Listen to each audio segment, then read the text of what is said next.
साथियों, देश भर के लाखों पेंशनर्स के लिए आज का दिन बेहद खास है। लंबे समय से ईपीएस 95 पेंशनर्स अपने पेंशन में जो है बढ़ोतरी की मांग के लिए आंदोलन कर रहे थे और कैबिनेट बैठक में अब ईपीएस 95 पेंशनर्स के लिए न्यूनतम पेंशन बढ़ाने का ऐतिहासिक फैसला लिया गया है। साथियों, इस फैसले से करोड़ों बुजुर्गों को आर्थिक राहत मिलेगी और उनका जो लाइफ स्टाइल है, जीवन स्तर है, वो बेहतर होगा।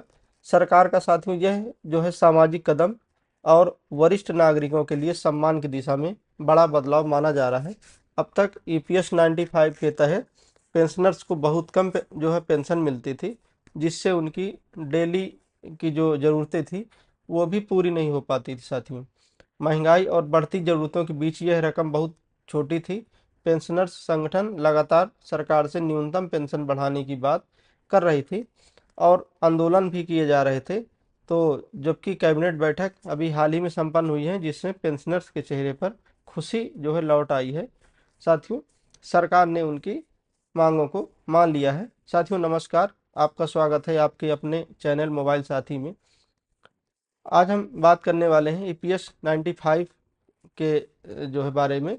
ईपीएस 95 पेंशनर्स के लिए आज का दिन बहुत बड़ा है और उनके लिए गुड न्यूज़ है। पेंशन में बढ़ोतरी की मांग को लेकर लंबे समय से जो आंदोलन प्रोटेस्ट हो रहा था, हाल ही में सरकार ने कैबिनेट की बैठक में ईपीएस 95 पेंशनर्स के लिए न्यूनतम वेतन जो पेंशन है बढ़ाने का ऐतिहासिक फैसला लिया है। साथियों, सरकार का यह कदम सामाजिक सुरक्षा और सीनियर सिटीजन के सम्मान में एक बड़ा कदम माना जा रहा है। साथियों, इस वीडियो में आज हम बात करने वाले हैं ईपीएस 95 पेंशन क्या है, इसका फ़ायदा किसे मिलेगा और यह पेंशन कब लागू होगी और इसके लिए एलिजिबिलिटी यानी पात्रता क्या है। इन सभी जो है सवालों के बारे में आज हम विस्तार से बात करने वाले हैं। साथियों, तो इस वीडियो को स्किप ना करें, वीडियो को पूरा देखें। वीडियो पसंद आए तो वीडियो को लाइक और दोस्तों के साथ इसे शेयर करें। साथ ही जो साथी चैनल पर पहली बार पधारे हैं उनका चैनल में स्वागत है। चैनल को सब्सक्राइब कर लें, बेल आइकन प्रेस कर दें ताकि आपको चैनल के लेटेस्ट वीडियो अपडेट सबसे पहले मिले। साथियों, इस जो अभी कैबिनेट बैठक में जो फैसला लिया गया, डिसीजन लिया गया, इस फैसले ने न सिर्फ वर्तमान पेंशनर को राहत जो है दी है, बल्कि भविष्य में रिटायर होने वाले कर्मचारियों को भी काफ़ी रिलीफ दी है और उनको इस फैसले का लाभ मिलेगा। साथियों, बात करते हैं ईपीएस 95 ये क्या है। साथियों, आपको बता दें, कर्मचारी पेंशन योजना की शुरुआत 16 नवंबर 1995 को हुई थी, जिसे कर्मचारी भविष्य निधि संगठन यानी ईपीएफओ ने संगठित क्षेत्रों में काम कर रहे लोगों के लिए शुरू किया था, जिसमें प्राइवेट सेक्टर, फैक्ट्री और उद्योग जो है कि कर्मचारी रिटायरमेंट के बाद मासिक पेंशन जो है पाते हैं। साथियों, इसके पहले जो है इस योजना के लिए न्यूनतम पेंशन सिर्फ 1000 रुपये थी, जो आज के महंगाई के हिसाब से बहुत कम थी। सुप्रीम कोर्ट के आदेश के बाद अब इसे बढ़ाकर 7500 कर दिया गया है और कैबिनेट बैठक में हुए फैसले के बाद अब इसमें डीए भी जोड़ा गया है, जिससे पेंशनर्स की आमदनी में इजाफा होगा। साथियों, इस योजना के अनुसार नियोक्ता जो है एम्प्लॉयर हर महीने कर्मचारी के वेतन का 8.33% पीएफ यानी फंड में जमा करता है और कर्मचारी के अलावा केंद्र सरकार भी एम्प्लॉय के सुरक्षित भविष्य के लिए अपने खाते से 1.16% का योगदान कंट्रीब्यूशन करती है। और ये राशि जो होती है हर महीने की, जो महीना ख़त्म होता है तो 15 दिन के अंदर जो है इसको जमा करना होता है। वर्तमान के बदले हालातों की अगर बात करें तो अब पेंशनर्स को हर महीने 7500 के साथ साथ डीए भी मिलेगा, जो हर 6 महीने में रिवाइज होता है। महंगाई भत्ता बढ़ता है, इससे पेंशनर्स को महंगाई का असर कम महसूस होगा और उनकी आर्थिक स्थिति मजबूत होगी। अगर इस पेंशन के बारे में एक संक्षिप्त बात करें तो इस योजना का नाम है ईपीएस 95 एम्प्लॉय पेंशन स्कीम 95 और पुरानी जो व्यवस्था थी उसमें 1000 रुपये जमा किया जाता था और नई जो न्यूनतम पेंशन है वो 7500 है। लागू होने की तिथि की अगर हम बात करें तो साथियों ये मई 2025 से लागू होने की संभावना है और लाभार्थी इसमें 78 लाख से अधिक हैं। जो ईपीएस 95 पेंशनर होंगे। महंगाई भत्ता पहले नहीं मिलता था, लेकिन अब कैबिनेट बैठक के बाद अब इसमें महंगाई भत्ता जुड़ेगा। तो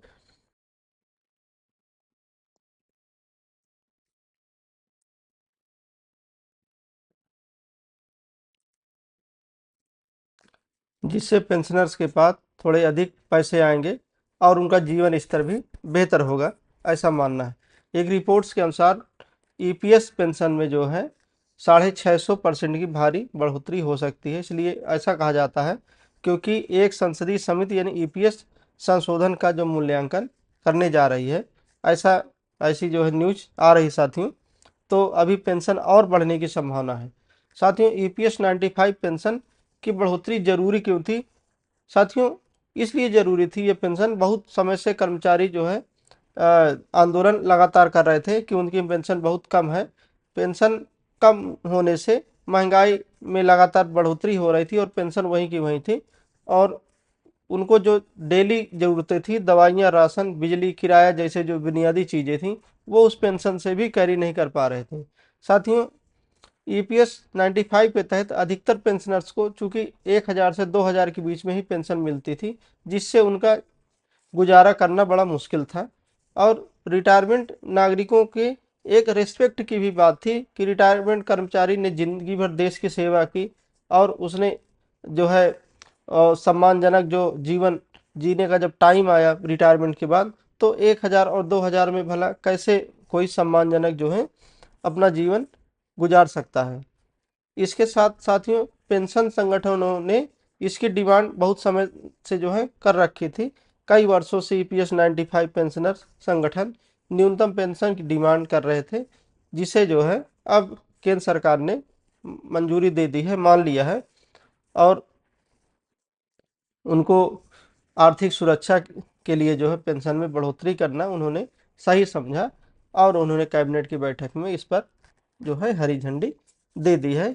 इस न्यूज़ से ईपीएस 95 पेंशनर्स के जो है पेंशनर्स काफ़ी उत्साहित हैं। अब बात करते हैं साथियों, ईपीएस 95 पेंशन का फ़ायदा किसे मिलेगा।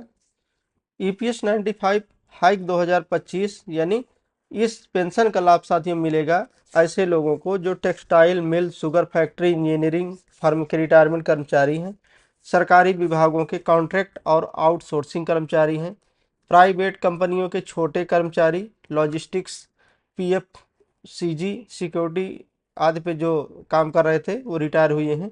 साथ ही वे लोग जो पहले 1000 से 2000 में गुजारा कर रहे थे, ऐसे कर्मचारी, ईपीएस 95 के तहत रजिस्टर्ड सभी पेंशनर्स जिनकी न्यूनतम पेंशन 1000 या उससे कम थी, नए और पुराने दोनों तरह के पेंशनर्स इसमें शामिल होंगे। विधवा, विकलांग और परिवार पेंशन के लाभार्थी इसमें शामिल होंगे। साथियों, एक चीज़ बता दें आपको कि इसमें कोई नया आवेदन फॉर्म भरने की जरूरत नहीं है। ईपीपीओ जो है, ईपीएफओ इसको खुद ही इसको अपडेट करेगा अपने सिस्टम में, तब ये ऑटोमेटिक जो है पेंशन बढ़ जाएगी। साथियों, ईपीएस 95 पेंशन जो है, ये नई पेंशन मई 2025 से लागू होनी है। पेंशनर्स को मई 2025 से बढ़ी हुई पेंशन मिलेगी। अगर फैसला लागू होने की तारीख के बीच में कोई बकाया एरियर बनता है तो उसकी भी अदायगी की जाएगी, ऐसा कहा जाता है। ईपीएफओ ने सभी रीजनल ऑफिस को समय पर भुगतान करने के निर्देश इस संबंध में दे दिए हैं। साथियों, न्यूनतम पेंशन 7500 रुपये प्रति माह। महंगाई भत्ता भी अब इसमें शामिल होगा। इससे लगभग 78 लाख पेंशनर्स को डायरेक्ट फायदा होने वाला है, जिसके लिए ईपीएफओ को कोई एप्लीकेशन नहीं देना है आपको, और ईपीएफओ उसको अपने सिस्टम में अपडेट करेगा और डीए वगैरह सब कुछ लगा के जो है पेंशन आपके खाते में भेजेगा। साथ ही बात करते हैं साथियों, ईपीएफओ पेंशन के जो हाइक है उसमें वृद्धा पेंशन योजना है, रिटायरमेंट के बाद मासिक पेंशन मिलती है। और विधवा पेंशन, सदस्य की मृत्यु के बाद पत्नी की पेंशन।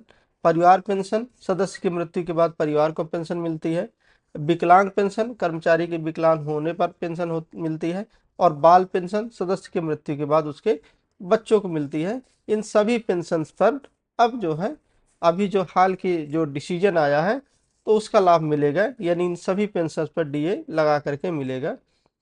जरूरी जो दस्तावेज है, अगर उनकी बात करें तो उसके लिए आपको Aadhaar card, PAN card, bank passbook, खाता संख्या, सेवा प्रमाण पत्र यानी रिटायरमेंट लेटर, ईपीएफओ का यूएएन नंबर और पासपोर्ट साइज फ़ोटो ये लगेगा।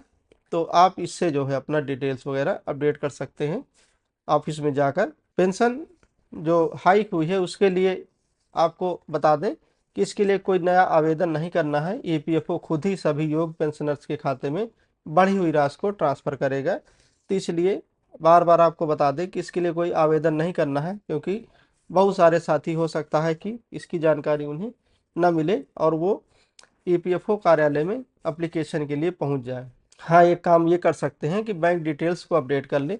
गलत बैंक डिटेल्स अगर होगा तो पेमेंट में देरी हो सकती है। आधार और केवाईसी भी अपडेट कर लें। ईपीएफओ में सभी जानकारी सही होनी चाहिए। ईपीएफओ नोटिफिकेशन भी चेक करते रहें समय समय पर, जो ईपीएफओ की वेबसाइट पर या पोर्टल पर जो है अपडेट होते हैं उनको देखते रहें। किसी भी पेंशनर्स को नया आवेदन नहीं करना है, बिल्कुल क्लियर है ये।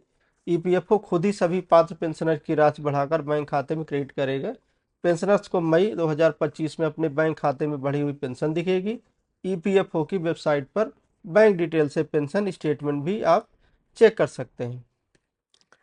तो साथियों, ये था आपको ईपीएफ 95 पेंशन हाइक 2025 से जुड़ी पूरी जानकारी। तो यह जानकारी आपको कैसी लगी कमेंट बॉक्स में अपनी राय अवश्य दें। साथ ही वीडियो पसंद आए तो वीडियो को लाइक करें और चैनल को सब्सक्राइब कर लें। सरकारी योजनाओं, सरकारी कर्मचारियों की सैलरी, पेंशन और 8वें वेतन आयोग से जुड़े लेटेस्ट अपडेट के लिए देखते रहिए मोबाइल साथी। फिलहाल के इतना ही, फिर मिलते हैं किसी और खास मुद्दे और जानकारी के साथ। तब तक के लिए जय हिंद, जय भारत, वंदे मातरम।